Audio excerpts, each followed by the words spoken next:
আমি যখন থেকে মঞ্চে কাজ শুরু করি 80-র দশক, তখন আমি দেখতাম যে টেলিভিশনেই কাজ করতে চায় সবাই, আর আমাদের মঞ্চে আবার আমাদের শেখানো হতো যারা টিভিতে কাজ করতে চাও তারা মঞ্চে এসো না, এটা আলাদা মাধ্যম, ওটা আলাদা মাধ্যম। কিন্তু পরে দেখেছি যে যারা আমাদের এই কথাগুলো শিখিয়েছেন তারাই গেছে।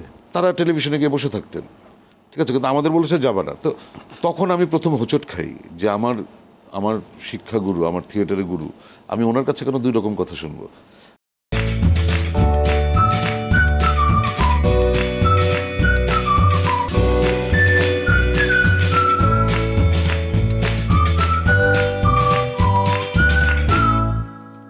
সুধীর স্বজন সিটি ব্যাংক নিবেদিত আরটিভির অক্ষরের গল্প আয়োজনে আপনাদের সকলকে স্বাগত জানাই। আমরা সবসময় শুরুতে যে কথাটি বলি সেটা হচ্ছে আমাদের অক্ষর, আমাদের বর্ণমালা, আমাদের মাতৃভাষা রক্তে ধোয়া। আমরা আমাদের জীবন যাপনের সমস্ত আয়োজন মানে তাওয়ার উপরে সেকে তৈরি করেছি। অগ্নিগর্ভ সময়ের ভেতর থেকে আমাদের জন্ম, এবং এই জন্মের পেছনে যে ইতিহাস সেটিও কিন্তু খুব রক্তাক্ত। নাটক, আমাদের কথা সাহিত্য, আমাদের প্রবন্ধ, এই সব জায়গাগুলোতে যারা কাজ করেন তারা হচ্ছে আমাদের খুবই একজন গণ্য মানুষ, যারা আমরা যাদেরকে পছন্দ করি, ভালোবাসি। তাদেরই একজন হচ্ছেন আব্দুল্লাহ রানা, যিনি আজকে আমাদের অতিথি। কেমন আছেন রানা ভাই? জি, ভালো আছে আলহামদুলিল্লাহ। আপনি তো চলচ্চিত্র নির্মাতা, নাটকের সঙ্গে যুক্ত, আপনি নিজে অভিনয় করেন, বিজ্ঞাপন নির্মাণ করেন। আপনার উত্থানটা 80-র একটু মাঝামাঝি সময়ে, শেষের দিকে, ওই মাঝামাঝি আমরা ধরি, শেষের দিকে। তো তখন যে পরিবেশে আপনি কাজ শুরু করেছিলেন, জি, এখনকার পরিবেশের সঙ্গে তার পার্থক্যটা কেমন মনে হয়? তখন এরশাদ বিরোধী আন্দোলন আপনার মনে থাকবে, তারা এই ছাত্ররাই করেছিল। তো ওই আন্দোলন এখনো আসলে ওই জেনারেশন, কারণ আন্দোলন তো আসলে সবসময় তারুণ্য নির্ভর হয়। তো 80-র দশকে আমার শুরু এই অঙ্গনে পথ চলা, আমি মঞ্চ নাটক দিয়ে শুরু করি। কিন্তু তখন যেটা হয়েছে, ওই সময়ের রাজনৈতিক এক ধরনের দ্রোহের জায়গাও ছিল আমাদের এই শিল্পাঙ্গন।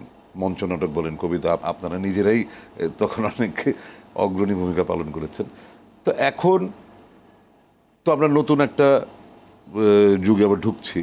সো আমি আশা করি যে আসলে আমরা যে কথাগুলো বলতে চাই সেগুলি আমাদের এই শিল্পকলার বিভিন্ন মাধ্যম দিয়ে বলাটাই হচ্ছে শ্রেয়। তাহলে মানুষজন খুব সহজে বিষয়গুলো নিতে পারে।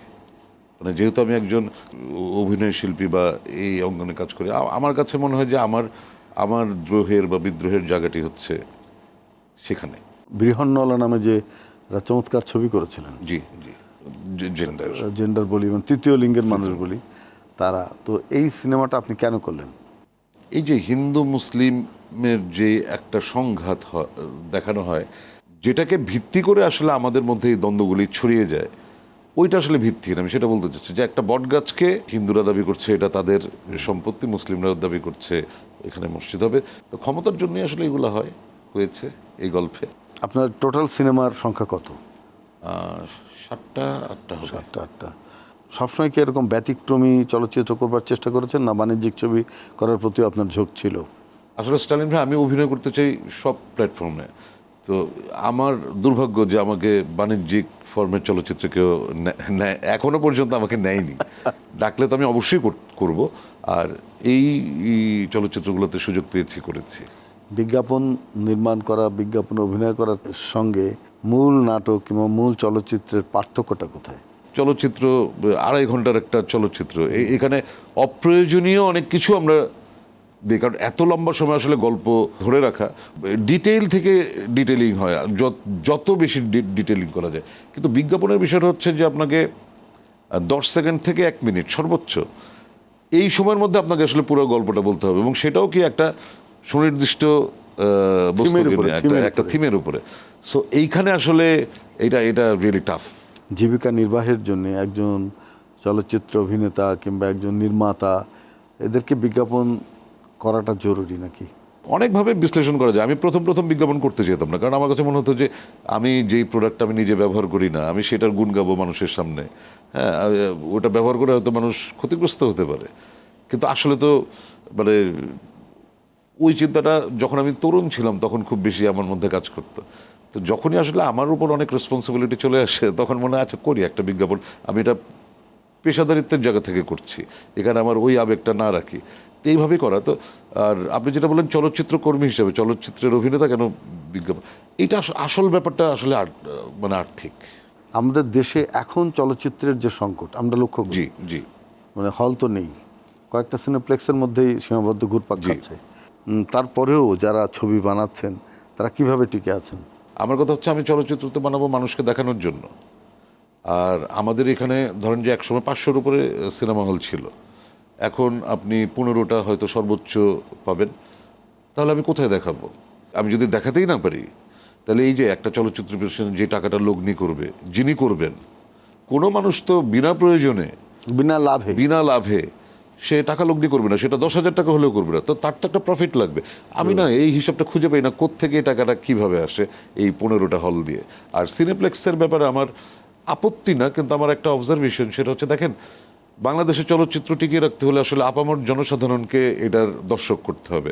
আপামর জনসাধারণ বলতে আমি বলছি আমাদের কৃষক, আমাদের রিক্সা চালক, আমাদের শ্রমিক, এরাই তো দেখবে, এরাই তো মেইন স্ট্রিম। কিন্তু সিনেপ্লেক্সে একটা রিক্সা চালক জীবনে চিন্তা করবে সিনেমা দেখতে যাওয়ার জন্য? সো আমার কাছে মনে হয় যে আমাদের কনসেপচুয়ালি একটু এই জায়গাটা ভাঙতে হবে, যে সিনেপ্লেক্স দিয়ে আসলে সিনেমা বাঁচানো যাবে না। আমার মনে হয় যে এই ধাক্কায় যদি এরকম হয় যে চলচ্চিত্র একদম সাধারণ মানুষের দোরগোড়ায় চলে এসছে, মানুষ এখন চলচ্চিত্র তা এলইডি দিয়ে দেখবে, তারা বাইরে বসে বসে দেখবে, তারা ইউটিউবে দেখবে, মানে ধাক্কা খেয়ে চলচ্চিত্রটা চলে এসছে মানুষের কাছে, এরকম যদি বলি। এটা আমরা খুব ফেস করি যে বিভিন্ন টেলিভিশন স্টেশন থেকে একটা কমপ্লেইন আসে ডিরেক্টরের প্রতি যে আমাদের নাটকগুলোর ভিউ হচ্ছে না বেশি। তো দেখেন টেলিভিশন একটা মাধ্যম, টেলিভিশন মাধ্যমের দর্শক কখনো প্রপারলি কেউ বের করেনি। কারা? আমি দেখেছি যে টেলিভিশনের বেশিরভাগ দর্শক হচ্ছে সিনিয়র সিটিজেন্স, 50+ বা 60+। এনারা তো টেলিভিশন ছাড়া কিছু দেখে না। ওনাকে কি আপনি পারবেন একটা সেল ফোনে নাটক দেখাতে? উনি তো ওইভাবে দেখবে না। তো সেলফোনে যারা দেখে, সেলফোন কিন্তু খুব ইন্ডিভিজুয়াল একটা বিষয়। টেলিভিশনটা যখন একটা রুমে চলে, বাড়ির সবাইকে তো দেখে, আসা যাওয়ার মধ্যে দেখছে। সো তারপরে টেলিভিশনের নাটকটি হয় একটু সামাজিক নাটক, পারিবারিক নাটক, যে গল্পগুলা বাবা মা ভাই বোন সবাই মিলে দেখে। কিন্তু সেলফোনে সবাই এত বেশি এককেন্দ্রিক হয়ে যায়, একা একা ঘরে বসে দেখছে, ইভেন হয়তো ওয়াশরুমে গিয়েও সে দেখছে। তো সো ওই নাটকগুলোর কন্টেন্টও আস্তে আস্তে চেঞ্জ হয়ে যাচ্ছে। ওই পারিবারিক গল্প কিন্তু থাকে না। এখানে আপনি দেখবেন যে মানে এমন এমন কন্টেন্ট চলে আসে বা এমন এমন ভাষা চলে আসে যেটা আমি আমার বাবা মার সামনে বলবো না। না না, বলেও না, এবং বন্ধুদের মধ্যে যে ল্যাঙ্গুয়েজটা ইউজ করে সেটা তোর বাবা মার কাছে বলা যাবে না। So, যেই কারণে আসলে ওই আপনি যখনই মনে করবেন যে সিনেমাটা আমাকে মোবাইল ফোনে দেখতে হচ্ছে, তখন আসলে ওই চলচ্চিত্রের ওই ভাবটাই থাকবে না। যে ন্যারেটিভটা আপনারা তৈরি করতে চান, নতুন একটা প্যারাডাইম শিফট করার তো জায়গা আছে, জি। সেটা কি? আমার ক্ষেত্রে মানে আমি তো আসলে সমষ্টিগতভাবে বলতে পারবো না, কারণ এক একজন এক এক রকমভাবে চিন্তা করছে। আমি একটা জিনিস মানে মনে প্রাণে চাই, সেটা হচ্ছে প্রতিটি মাধ্যম তার সেই মাধ্যমেই তার কাজটা এক্সপোজ করবে। ধরেন আমি টেলিভিশনে যখন নাটকটি করতে চাই, টেলিভিশনের নাটক করতে চাই। আমি যখন ইউটিউবের জন্য করব, তখন আমার মাথায় থাকবে যে এই 3 ইঞ্চি বা 5 ইঞ্চি স্ক্রিন। আর আমি যখন চলচ্চিত্র নির্মাণ করব, বিগ স্ক্রিন। দেখেন চলচ্চিত্রে আমরা কেন এত হোয়াইট শট নিই? যেহেতু স্ক্রিনটা বড়, হোয়াইট শট ভালো লাগে। কিন্তু আমি যখন সেলফোনে হোয়াইট শট নিব, তখন আমার ক্যারেক্টারকে পিঁপড়া মনে হয়, একদম পিঁপড়া মনে হয়। So, আমরা করতে পারবো না সেটা। না, মানে প্রত্যেকটা জিনিসের তো রকম ফের আছে। জি। তো আমাদের মানে মঞ্চ নাটকটা দিনে দিনে এত মানে খর্বাকৃতি হচ্ছে কেন? দেখেন অনেক ভালো জিনিসেরও কিন্তু কিছু নেগেটিভ দিক পরবর্তীতে বের হয়। এই যে আমি 80-র দশকের কথা বলছি, এরশাদ বিরোধী আন্দোলন যখন হয়, তখন আমাদের শিল্প সংস্কৃতিতে এক ধরনের নতুন ধারা তৈরি হয়, প্রতিবাদী নাটক হয়, প্রতিবাদী গান হয়। কিন্তু আপনি কি খেয়াল করেছেন স্টালিন ভাই, ওই প্রতিবাদী নাটক বা প্রতিবাদী গান করতে গিয়ে আমরা কিন্তু ওইখানে অশ্লীলতা ঢুকিয়েছিলাম। তখনই আমরা মঞ্চ নাটক করছি বা পথনাটক করছি, আমরা কয়েকটা ক্যারেক্টারকে বিকৃত নাম দিয়ে ডাকতাম এবং সেটা দিয়ে মানুষ বাহবা দিত, কারণ এটা একটা পলিটিক্যাল ইস্যু ছিল। পরবর্তীতে এই জিনিসগুলি কিন্তু মঞ্চে ঢুকে গেছে। সেটাই ওই আমরা মঞ্চে কমেডি বা স্যাটায়ার করতে গিয়ে আসলে এই ভাড়ামোগুলো ঢুকিয়েছি। এবং একই ধারাবাহিকতা আপনি দেখবেন যে আমাদের টিভি নাটকেও কিন্তু এই জিনিসগুলি থেকে বের হতে পারে একদম। তো যে কারণে ধারাবাহিকভাবেই আসলে এই মঞ্চ নাটকের এই জায়গাটি আমার মনে হয় যে আমরা কোনো মানে মানে একটা পর্যায়ে আমরা দেখতাম যে মঞ্চে ওই সস্তা কমেডি নাটক বা হাসি নাটক হলে উপচে পড়া ভিড়, কিন্তু যখনই একটি ভালো স্ক্রিপ্টের গল্প হচ্ছে, তখন দর্শক হয় না 2 রো 3 রো 4 রো। আর আরেকটা জিনিস হচ্ছে, এখানেও এক ধরনের আমার মানে সিন্ডিকেটের মতোই, যে অনেক দল আছে, নতুন দল, অনেক ভালো ভালো প্রোডাকশন তারা করেছে, কিন্তু তারা দর্শক আনা তো পরের কথা, তারা হলও ঠিক মতো পেত না। কিন্তু অনেক দল হচ্ছে ওই নামের ভার আছে, কিন্তু প্রোডাকশন হয়তো 30 বছর আগে একটা প্রোডাকশন করেছে, ওদের প্রোডাকশন নাই, কিন্তু ওরা যখন অ্যাপ্লাই করে ওরা প্রতি মাসে হলের ভালো ডেটগুলো পাবে, এবং ওদের নাটকে দর্শক আসা না আসা ওদের কাছে কোনো ম্যাটার করে না। বা এমনও দেখেছি যে টিকিট বিক্রি করেছে দর্শক 26 জন, বৃষ্টির জন্য দর্শক আসতে পারেনি, শো ক্যান্সেল করে দিয়েছে, ওই 26টা দর্শক কিন্তু মঞ্চে এসে ঘুরে গিয়েছে। তো এই লোক কি আর জীবনে আসবে নাটক দেখতে?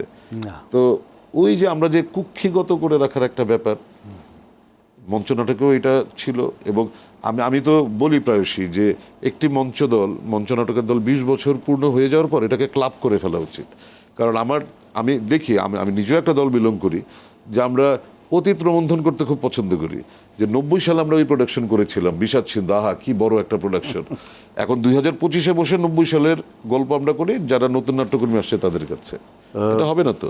সেটাই হলো সবচেয়ে বড় জায়গা। তো আমরা আমাদের নাটকে গত 17 বছর ধরে আমরা কি মুক্তবাকভাবে আমরা বাংলাদেশের সামাজিক রাজনৈতিক অবস্থাকে তুলে আনতে পেরেছি? এইটা না, আসলে আমার অবজারভেশন হচ্ছে শুধু গত 17 বছরে আমি এটাকে আটকাতে চাই না। স্বাধীনতা পরবর্তী সময় 72 সাল থেকে 80 দশক পর্যন্ত, হয়তো ওই সময় আমি একদম শিশু ছিলাম, আমি বলতে পারবো না, কিন্তু 80 দশক থেকে আমি যখন ইনভলভ হয়েছি আমি দেখেছি যে প্রতিটা সময় আমরা যখন যে কাজটি করেছি তৎকালীন সরকার এক ধরনের হস্তক্ষেপ করেছে। কারণ 80 দশকে অভিনয় নিয়ন্ত্রণ আইন হলো, যেটার প্রতিবাদে আমরা পথনাটক শুরু করলাম। এবং প্রতিটা সময় ধরেন, আমি নাম উচ্চারণ করতে চাই না, কিন্তু যখন যে সরকার ছিল ওই সরকারের আদর্শের বিরোধী কোনো বক্তব্য নিয়ে নাটক করা যেত না। এটা আমি জানি না কেন, এইটা না হলেই হয়তো ভালো হতো, তাহলে মানুষের ওই কথা বলার ক্ষেত্রে যেই ভীতিটা সেটা থাকতো না। আর মানুষকে কথা বলতে দিতে হবে। মানুষ যদি কথা না বলে, মানুষ না খেয়ে থাকতে পারবে, কিন্তু কথা না বলে থাকতে পারবে না। সোভিয়েত ইউনিয়ন ভেঙেছে কিন্তু এই একটাই কারণ। একদম। এখন টেলিভিশন তো নাটকের একটা বড় জায়গা। এখন মঞ্চ নাটক এবং টেলিভিশন নাটকের মধ্যে জায়গা তৈরি হচ্ছে, সবাই টেলিভিশনে এসে নাটক করতে চায়, মঞ্চ নাটকের প্রতি মানুষের আগ্রহ কম, এরকম কথা শুনি আমি। এই বিষয়টা আপনার কাছে জানবো বিরতি থেকে। প্রিয় দর্শক, আপনারা দেখছেন সিটি ব্যাংক নিবেদিত RTVর অক্ষরের গল্প। আমরা যাব বিরতিতে, আশা করছি থাকবেন আমাদের সঙ্গে।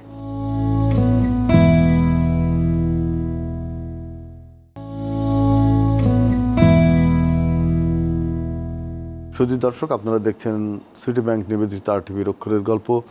আমাদের সঙ্গে আছেন আব্দুল্লাহ রানা, দেশের বিশিষ্ট সাংস্কৃতিক ব্যক্তিত্ব। চলচ্চিত্রের সঙ্গে আছেন, নাটকের সঙ্গে আছেন, বিজ্ঞাপনের সঙ্গে আছেন, নেই আমাদের ভিজুয়াল মিডিয়ার এমন কোনো জায়গা নেই।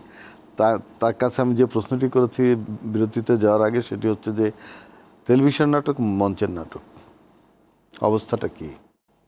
আমি যখন থেকে মঞ্চে কাজ শুরু করি 80-র দশক, তখন আমি দেখতাম যে টেলিভিশনেই কাজ করতে চায় সবাই। আর আমাদের মঞ্চে আবার আমাদের শেখানো হতো, যারা টিভিতে কাজ করতে চাও তারা মঞ্চে এসো না, এটা আলাদা মাধ্যম, ওটা আলাদা মাধ্যম। কিন্তু পরে দেখেছি যে যারা আমাদের এই কথাগুলো শিখিয়েছেন তারা টেলিভিশনে গিয়ে বসে থাকতেন, ঠিক আছে, কিন্তু আমাদের বলেছে যাবে না। তো তখন আমি প্রথম হোঁচট খাই যে আমার শিক্ষাগুরু, আমার থিয়েটারের গুরু, আমি ওনার কাছে কেন দুই রকম কথা শুনবো। এটা বলতে পারতেন যে তোমরা যেহেতু মঞ্চে আসছো, আগে মঞ্চটা রপ্ত করো, তারপর ইউ উইল ডিসাইড তুমি কোথায় কাজ করবা। কিন্তু উনি এটা বলতে পারেন না যে টেলিভিশনে যারা কাজ করতে চাও তারা মঞ্চে এসো না। তো তখন থেকেই আমি দেখেছি টেলিভিশন তো আসলে সবসময় একটা আকর্ষণের জায়গা। কারণ টেলিভিশনে ছোট একটি চরিত্রে একজন অভিনয় করলে দেখা যায় দেখে দর্শক কমের পিছনে কারণটা হচ্ছে কি, এই যে 90 দশকে যে এই প্রযুক্তিগত যেই পরিবর্তনগুলো আসা শুরু করলো, মানুষের জীবনও তো খুবই দ্রুতগতির হয়ে গিয়েছে। এখন ধরেন যে আগে বেইলি রোডে একটা লোক যদি নাটক দেখার সিদ্ধান্ত নিতেন, মিরপুর থেকে উনি কিন্তু হাফ অ্যান আওয়ার আগে রওনা দিতেন, আধা ঘন্টায় বেইলি রোডে পৌঁছাতেন, যাতায়াত খরচ কম ছিল, দেখে আবার চলে যেত। অর্থাৎ মোটামুটি 500 টাকা হলে দুজন মিরপুর থেকে বেইলি রোডে এসে নাটকটা দেখে চলে যেতেন। ওনার যাতায়াতে বাড়তি সময় লাগতো 1 ঘন্টা। এখন যদি একটি লোক নাটক দেখতে চায় তাকে রওনা দিতে হবে 2-3 ঘন্টা আগে। হয়তো এখন মেট্রো রেলের কারণে কিছু জায়গায় চাপ কম, কিন্তু আবার শো শেষে যেতে ওরকম সময় লাগবে, টাকা খরচ হবে অনেক বেশি। আর এত কিছুর পরে যখন নাটকটা দেখতে আসবে, দেখবে যে আসলে নাটকটা এসে, আমি দেখেছি অনেক দর্শকের রিয়াকশনের খবর, ও এইটা। আপনি ধরুন হ্যারল্ড প্রিন্টার কিংবা ওয়ালেস ফেঙ্কা, এরা যে নাটকের, যে গণমুখী নাটকের প্রবর্তন ইউরোপে করেছেন কিংবা আফ্রিকাতে করলেন, তো আমাদের দেশে মানে আমরা তো নাটকের ক্ষেত্রে সেই আন্দোলন সেই বিপ্লব অনেকটা করেছি, হয়তো সফল হয়নি, কিন্তু যে সফল হয়নি এর পেছনে কারণটা কি? সফল না হওয়ার পিছনে আমার মনে হয়েছে যে উপযুক্ত দিক নির্দেশনা হয়তো ছিল না, বা যে রাজনৈতিক দর্শনের অভাব ছিল কি? রাজনৈতিক দর্শনের বাইরে তো কেউ না, প্রত্যেকের রাজনৈতিক দর্শন অবশ্যই ছিল, কিন্তু আমার কাছে সবসময় মনে হয় আমাদের দেশের লোকগুলো রাজনৈতিক দর্শনের চেয়েও ব্যক্তিগত দর্শনটাকে প্রায়োরিটি দিয়েছে বেশি। কিভাবে নিজে লাভবান হবে এটা আমি সবসময় দেখেছি, এবং যেই কারণে আসলে আপনি এখানে নাটক না, আপনি যেই জায়গায় দেখবেন একটা জায়গা হয়তো উন্নতি করতে করতে মাঝপথে থেমে গেছে, ডাইভার্ট হয়ে গেছে, কারণ যেই সুপ্রিম সময়টা আসলে অনেক বেশি ইনভলভমেন্ট দরকার, ওইখানে সবাই ব্যক্তিগত ভোগের বা ব্যক্তিগত লাভের দিকে চিন্তা করেছেন। এটাই আমার কাছে মনে হয়। শিল্পীদের কালো তালিকা করা, তাদের বিভিন্ন হয় না, বিভিন্ন পরিবর্তনের পরে তো যারা এই যে মানে স্বৈরাচারী সরকারদের পৃষ্ঠপোষকতা দিতে চায়, তাদের সঙ্গে থাকতে চায় আমরা, তারা পরবর্তীকালে দেখা যায় সত্যি সত্যি মানে স্ক্রিন থেকে সরে যায়, আবার একদল আসে, আবার সরে যাচ্ছে, আবার একদল আসছে। এই জায়গা সম্পর্কে আপনার কি ধারণা? এটা হচ্ছে কি, দেখেন, শিল্পী রাজনৈতিক একটা আদর্শের ধারণ করতেই পারে, এটা নিয়ে আমার কখনোই কোনো আপত্তি নেই, কিন্তু শিল্পী তো রাজনীতিক না। শিল্পীকে শিল্পী সত্তা দিয়েই চলতে হবে। এবং আমি কেন জানবো আপনি কোন ব্যালটে ভোট দিবেন, এটা আমার জানার দরকার নেই তো, কারণ আপনাকে আমি শিল্পী হিসেবে দেখছি। আপনি জনগণের মুখপাত্র হইতে পারেন, আপনি কোনো রাজনৈতিক দলের মুখপাত্র হইতে পারেন না। এবং যেই কারণে দেখেন বিভিন্ন সময় সরকার বদল হয়েছে, বদল হওয়ার পর কিছু সংখ্যক শিল্পী ব্ল্যাকলিস্টেড হয়ে যাচ্ছে চলতি সরকারের কাছে। এটা কিন্তু আমরা যুগের পর যুগ দেখছি, একদম দেখেই যাচ্ছি। পাকিস্তান আমলেও ছিল মনে হয়। ওইটা আমি বলতে পারবো না। তো এইটা হতো না যদি শিল্পীরা আসলে শুধু, আমার মনে হয় এরশাদ সাহেবের সময় শিল্পীদের ব্ল্যাকলিস্ট করা নেই, কারণ উনি আসলে নাটক টাটক নিয়ে ওনার মাথা ব্যথা ছিল না, যে কারণে ওই সময় কোনো শিল্পী যে ওই দল করে এই দল করে এইটার মধ্যে পড়েনি। এছাড়া বাকি সব সরকারের সময় শিল্পীরা এক ধরনের লিস্টেড হয়ে যায়। এটার জন্য আমি বলবো শিল্পীদের দায় আছে, কারণ ওই যে যেটা বললাম যে শিল্পীর রাজনীতি হওয়ার দরকার নেই। শিল্পী তার শিল্পকর্মটি করে গেলেই কিন্তু আসলে তার দর্শন সে প্রকাশ করবে। তো যখনই একটা রাজনৈতিক দলের হয়ে আমি কথা বলবো, ভাই তাহলে ওই রাজনৈতিক দলের বিরোধী পক্ষ তো আছে, সে তো আমাকে তাহলে ওর মতো করে জাজ করবে, এটাই হয়। কখনো কবিতা লিখেছেন? চেষ্টা করেছিলাম, পারি নাই। তবে আমার মেয়ে হওয়ার পরে আমি একদিন ওকে স্কুলে নিয়ে যাওয়ার সময় ছড়ার মতন একটা কবিতা লিখেছি। আপনার প্রিয় নাট্যকার কে? আমার প্রিয় নাট্যকার হচ্ছে ব্রেক্ট। আপনার প্রিয় চলচ্চিত্র নির্মাতা? সত্যজিৎ রায় ডেফিনেটলি আমার, কারণ ওনার চলচ্চিত্র দিয়ে আসলে আমি চলচ্চিত্র প্রেমিক হয়েছি। আর হচ্ছে মাজিদি। আপনি কখনো দেশের বাইরে গেছেন নাটক কোন কোন দেশে গেছেন? নাটক নিয়ে আমি গেছি শুধু ইন্ডিয়াতে। ইন্ডিয়াতে? কারণ তখন তো মানে আমার মানে ইন্ডিয়াতে তো তখন খুব আসা যাওয়া ছিল। এই আচ্ছা, কলকাতার নাটক আর আমাদের নাটক যদি আমরা তুল্যমূল্য আলোচনা করতে চাই, কি বলবো? আমরা কি এগিয়ে আছি? কিছু জায়গায় আমরা অবশ্যই এগিয়ে আছি, কিছু জায়গায় ওরা এগিয়ে আছে। ওরা এগিয়ে আছে কোন জায়গাটায়? ওরা প্রফেশনালিজমের জায়গাটায় আমাদের চেয়ে অনেক এগিয়ে আছে। ওদের কাছে এই জায়গাটা আমাদের শেখারই আছে। আর আমরা এগিয়ে আছি গল্পের বৈচিত্র্যে।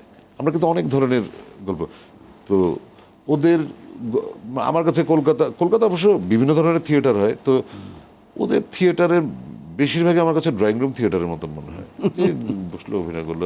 আর যেগুলি ক্লাসিক নাটক সেগুলো তো হচ্ছে, কিন্তু বাংলাদেশে কিন্তু আর যাই হোক আপনি ড্রয়িং রুম থিয়েটার খুব কম পাবেন। আপনার তো ভালো লাগবে না নাটকটা, কিন্তু ড্রয়িং রুম থিয়েটার মনে হবে না। না, সেটা তো প্রশ্নই ওঠে না। আপনার প্রিয় অভিনেতা কি? মোশাররফ করিম নিঃসন্দেহে আমার প্রিয়। জাহিদ হাসান, যদিও তারা জাহিদ এখন অভিনয় কম করছে, মোশাররফ করিম করছে। তারপর নতুনদের মধ্যে নতুন যে জেনারেশন আসছে এরা প্রত্যেকেই খুব ভালো করে, সত্যি কথা। হয়তো ওদের আরও পরিশীলিত হতে হবে, কিন্তু অভিনয়ের দক্ষতা এদের বেশি। কিন্তু দেখেন এদের কোনো স্কুলিং নেই, আসছে অভিনয় করতেছে ইউটিউব থেকে, কিন্তু এত বেশি ম্যাচিউরড হয়ে গিয়েছে অল্প সময়। এবং ইদানিংকালের প্রায় নাটকগুলো কিন্তু আমরা যখন অভিনয় করি এরাই কিন্তু স্ক্রিপ্টটা কারেকশন করে, যে না এই সিনটা এখানে হবে না। সো কারেকশন যে খারাপ করে তা বলবো না, কারণ ওদের কারেকশনের পরেই আমি দেখি যে আসলে গল্পগুলো যখন দাঁড়ায় মানুষ তখন নিতে থাকে। তো আমার কথা হচ্ছে নতুনদের যোগ্য সম্মান দিতে হবে। না, সে তো বটেই, সে তো অবশ্যই দিতে হবে। আপনি কি করতে চান ভবিষ্যতে? একটি চলচ্চিত্র বানাতে চাই, যদি কিনা দেখানোর প্ল্যাটফর্মগুলি আমি আগে উপযুক্ত দেখি তখন। কারণ ওই 15টা সিনেপ্লেক্স দিয়ে আমার চলচ্চিত্র আমি দেখাবো না। দেখাবেন না। আপনার বাবা মা কি চেয়েছিল যে আপনি এই লাইনে আসেন, চলচ্চিত্র নির্মাণ করেন, বিজ্ঞাপন বানান কিংবা অভিনয় করেন? আমরা তো মধ্যবিত্ত ফ্যামিলি, আমার বাবা বুয়েটের টিচার ছিলেন। তো সাধারণত এই মধ্যবিত্ত ফ্যামিলির চিন্তাভাবনা কি থাকে, ছেলে লেখাপড়া করে হয় ডাক্তার হবে না ইঞ্জিনিয়ার হবে। আমার বাসায় এই চিন্তা আমার বাসাতেও ছিল, কারণ যেহেতু আমার বাবা ইঞ্জিনিয়ার, মানে ডাক্তারের চিন্তা কেউ করেনি, সবাই ভেবেছে যে আমাদের ভাই বোন সবাই আমরা ইঞ্জিনিয়ার হব। তো এটার জন্য আমার বড় ভাইকে অনেক কষ্ট করতে হয়েছে, শেষ পর্যন্ত উনি হতে পারেনি। আমি কি হব এটা প্রতি সময়ে চেঞ্জ হয়েছে। এক সময় মনে হয়েছে যে ওকে আমি ইঞ্জিনিয়ার হব, কিন্তু যখনই দেখলাম অঙ্কটা খুব কঠিন লাগে আমার কাছে, আমার চিন্তা কিন্তু ওখান থেকে সরে গেছে। আমি তো অঙ্ক খুব আমি অঙ্ক কখনো 60-র উপরে পাই নাই। আমি খুব দুর্বল। তো তারপরে মনে হলো যে আমার বোন আর্কিটেক্ট, যে ঠিক আছে তাহলে আর্কিটেকচারের পরীক্ষা দিব। দেখলাম ওইখানেও অঙ্ক একটা ভাইটাল জায়গা, পারবো না। তখনই মাইন্ড সেট আপ চেঞ্জ, আমি ডাক্তার হব, কারণ মা বলছে যে তুমি ডাক্তার হও। ডাক্তারের অঙ্ক, তো ডাক্তারের অঙ্কের চেয়ে বায়োলজি টায়োলজি দিয়ে ঠিক আছে, কিন্তু আনফর্চুনেটলি আমার ইন্টারমিডিয়েটের রেজাল্ট খারাপ, আমি পরীক্ষাই দিতে পারিনি, মেডিকেল ভর্তি পরীক্ষায়। তো মানে এইগুলো আসলে টাইম টু টাইম চেঞ্জ হয়ে যায়। আমি মানে আমাদের সময় ম্যাট্রিক, তখন তো অন্য কোর্স সিস্টেম ছিল, ম্যাট্রিক আমি স্টার, কিন্তু ইন্টারমিডিয়েটের সেকেন্ড ডিভিশন। আর ওই বছরই নিয়ম হলো যে ডবল ফার্স্ট ডিভিশন না হলে মেডিকেলে পরীক্ষা দেওয়া যাবে না। এই আমার এতদিনের চিন্তা চেঞ্জ, এবার হচ্ছে ঢাকা ইউনিভার্সিটিতে ভর্তি পরীক্ষা দিয়ে যে কোনো একটা সাবজেক্টে হইলেই হবে। তো সেইভাবে আসলে ঢোকা। আর বাবা মাদের তো চিন্তা থাকে ওকে ঠিক আছে ও ইউনিভার্সিটিতে পড়তেছে, পাশ করে একটা চাকরি করবে, কারণ আমাদের ব্যবসায়ী ফ্যামিলি না, আমরা তো এটা করতে পারবো না। ছিল না। কখনো গান করেছেন? না, গান আমি সবসময় চেয়েছি যে আমি যদি গান শিখতে পারতাম, কিন্তু ওই সুযোগই হয়নি, শেখা হয়নি। আর আমার গলায় সুর নাই। আপনার বন্ধুরা তো আপনাকে মাটির মানুষ বলে, প্রাণের মানুষ বলে, আপনি কি আসলে তাই? বন্ধুদের কাছে তো বন্ধুরা সবসময় প্রাণের মানুষ হয়, কিন্তু হয়তো বন্ধুর বাইরে সহকর্মীরাও বলে, স্ত্রী কি বলে? ও আমাকে বন্ধু বলে। আমরা দুজন খুব ভালো বন্ধু। আপনার সন্তান সন্ততি? আমরা এক ছেলে এক মেয়ে। ওরা কি অভিনেতা হতে চায়? আমার ছেলে মাত্র ম্যাট্রিক পরীক্ষা দিচ্ছে, ও চায় না। ও একদম ছোটবেলা আমার ডিরেকশনে একটা কাজ করেছিল, কিন্তু ও একদমই চায় না। আমার মেয়েটা ক্লাস 4-এ পড়ে, আমি বুঝি ও চায়, ওর মধ্যে খুব ওই জিনিসটা আছে যে কারণ ও গান শিখছে। ও বিটিভিতে মাঝখানে ওদের ওই যে বাফা থেকে একটা গান গাইলো, এরপর থেকে ওর চাওয়াটা অনেক বেড়ে গিয়েছে। বাহ, খুব ভালো। ওই যে চলচ্চিত্রটা বানাতে চাইলেন, তারপর নাম টাম ঠিক করছেন? নাম সব শেষে। নাম সব এটা একদম খুবই, ওটা আসলে কোনো টানাপোড়েনেরও গল্প না, কোনো রাজনীতিরও গল্প না। যাক, আমরা চাই যে আপনি এমন একটা ছবি করুন যা বাংলার ইতিহাসে, একটা বড় চলচ্চিত্রের ইতিহাসে একটা বড় জায়গা দখল করে থাকে। কারণ আপনি খুব নিবেদিত প্রাণ একজন মানুষ। আজকে আমাদের আয়োজনে আপনি এসেছেন, আমরা খুবই আনন্দিত এবং আমরা চাই যে আপনার চাওয়াটা যেন পূর্ণ হয়। প্রিয় দর্শক, সিটি ব্যাংক নিবেদিত আরটিভির অক্ষরের গল্প এই আয়োজনে আমাদের সঙ্গে ছিলেন আব্দুল্লাহ রানা। তিনি ভার্সেটাইল জায়গায় কাজ করেন, ভার্সেটাইল জিনিয়াস। তিনি বিজ্ঞাপন নির্মাণ করেন, নাটক তৈরি করেন, সিনেমায় সিনেমা বানান, অভিনয় করেন। এই যে এত বড় একটা জায়গায় তিনি কাজ করেন, কিন্তু মানুষ হিসাবে তিনি খুব সজ্জন, সদালাপী, বন্ধুবৎসল এবং সত্যি সত্যি আমাদের সংস্কৃতিকে তিনি ধারণ করেন হৃদয়ে, প্রাণে, এবং তার মানুষের প্রতি যে ভালোবাসা, দেশের প্রতি, তা আমরা খুবই চমৎকারভাবে মানে অনুভব করি এবং আমরা সেটা দেখি, এবং সেই জন্যই তাকে আমরা এতটা ভালোবাসি। আপনাকে অনেক ধন্যবাদ রানা। ধন্যবাদ আপনাকেও। ধন্যবাদ অক্ষরের গল্পের দর্শকদের ধৈর্য ধরে আমাদের দেখার জন্য। ভালো থাকবেন। অনেক ধন্যবাদ। আবারও অসংখ্য ধন্যবাদ আমাদের আরটিভির দর্শকদের। আপনারাও ভালো থাকবেন। আপনি যদি কিছু বলতে চান আরটিভির দর্শকদের জন্য বলতে পারেন। আমি সবসময় স্বপ্ন দেখি একটি সুন্দর বাংলাদেশের, যেখানে আমরা সবাই মন খুলে কথা বলবো, মন খুলে গান গাইবো, মন খুলে সবাই সবার পাশে দাঁড়াবো, এবং আশা করি আমরা অতি দ্রুত সেরকম একটি, মানে আমার স্বপ্নের দেশটা আমি পাবো।